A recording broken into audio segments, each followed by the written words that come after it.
A lot of the bad things in the world start to make more sense once you realize that a large contingent of people think that others should have it just as hard as they did.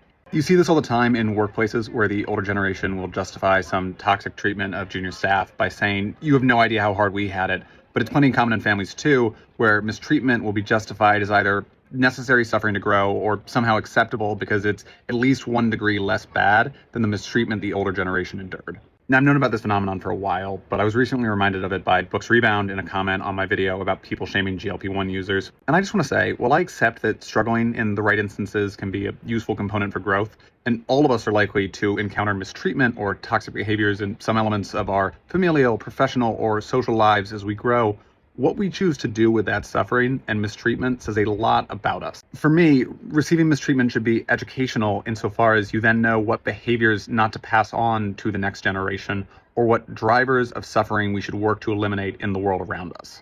The world would be a lot better place if instead of competing to see who had it worse or justifying the mistreatment of others with the slights of our past, real or imagined, we use the negative experiences we've had as fuel for building a better world such that people have better experiences overall.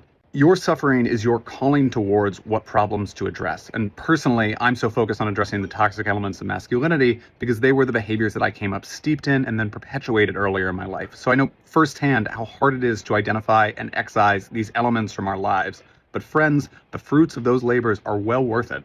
Let me just say in closing that there's this weird dynamic between certain fathers and sons where the father starts to get weirdly competitive once the son reaches his height or, God forbid, grows taller than him.